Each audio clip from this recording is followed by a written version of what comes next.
Indicator के कई उपयोग हैं, क्योंकि इसका उपयोग बाय बिड अलर्ट स्पॉट की पुष्टि करने के लिए भी किया जा सकता है, जिसका लिंक आपको वीडियो के नीचे मिल जाएगा। अंत में, देखने के लिए धन्यवाद और सब्सक्राइब करना न भूलें। लेकिन शुरू करने से पहले वीडियो के नीचे दिए गए पार्टनरशिप लिंक से बायबिट प्लेटफॉर्म पर रजिस्टर करना न भूलें, क्योंकि आप $30,000 के इनाम के विजेताओं में से एक हो सकते हैं।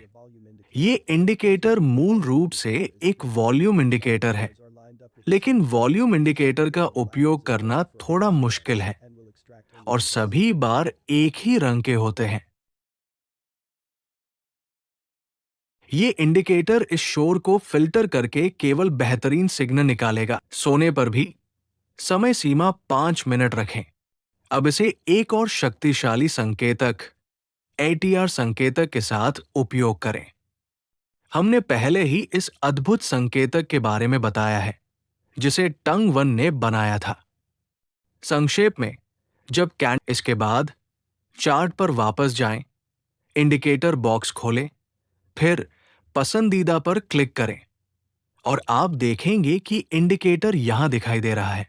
बोल्ड सिग्नल्स द्वारा बनाए गए इस इंडिकेटर को अप्लाई करने के बाद आइए इसके उपयोग को समझने के लिए एक और सरल इंडिकेटर जोड़ते हैं। उदाहरण के लिए moving average 20। Moving average apply करने के बाद इसकी सेटिंग्स खोलें। इनपुट सेक्शन से लंबाई को 9 से 20 में बदलें। रंग के लिए आप अपनी पसंद का रंग चुन सकते हैं। इस इंडिकेटर का उपयोग करना बहुत आसान है। जब वॉल्यूम कॉलम लाल रंग में दिखाई देते हैं, तो हमें छोटी पोजीशन देखनी चाहिए, और जब वॉल्यूम कॉलम हरे रंग में दिखाई देते हैं, तो हमें लंबी पोजीशन देखनी चाहिए, जैसा कि हम ज्यादातर मामलों में देख सकते हैं। सोने पर भी समय सीमा 5 मिनट रखें। अब इसे एक और शक्तिशाली संकेतक ATR संकेतक के साथ उपयोग करें। हमने पहले ही इस अद्भुत संकेतक के बारे में बताया है, जिसे टंग वन ने बनाया था।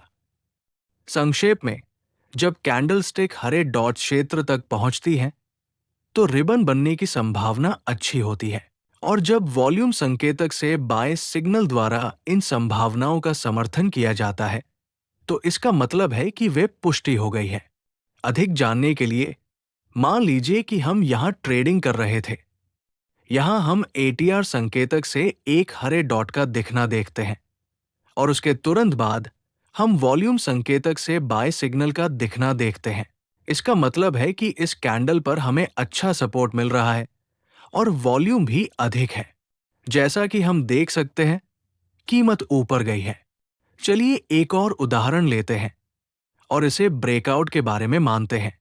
यहां हम ट्रेंड लाइन का ब्रेकआउट देखते हैं, लेकिन जैसा कि हम जानते हैं, ब्रेकआउट गलत हो सकता है और कैंडलस्टिक ट्रेंड लाइन के नीचे वापस आ सकती है। इसलिए हमें पुष्टि की तलाश करनी होगी, और चूंकि हम वॉल्यूम संकेतक का उपयोग कर रहे हैं, हम इसके सिग्नल की प्रतीक्षा करेंगे। जैसा कि हम देख सकते हैं कि कैंडलस्टिक ने ट्रेंड लाइन का पुनः परीक्षण करना शुरू कर दिया है, लेकिन इन सब के साथ हमें एक पुष्टिकरण सिग्नल की आवश्यकता है। अब इस कैंडल पर हमें हाई वॉल्यूम सिग्नल दिखाई दे रहा है, जिसका मतलब है कि हमें खरीदारी की स्थिति में प्रवेश करने का पुष्टिकरण सिग्नल मिल गया है। चलिए एक और उदाहरण लेते हैं। मान लीजिए कि हमें एक सपोर्ट एरिया मिला है। यहां हम एक लाल कैंडल देख रहे हैं, जो सपोर्ट लेवल तक पहुंच गई है। ये पुष्टि करने के लिए कि ये उल्लंघन वास्तविक है, नकली नहीं, हमें वॉल्यूम सिग्नल भी देखना होगा।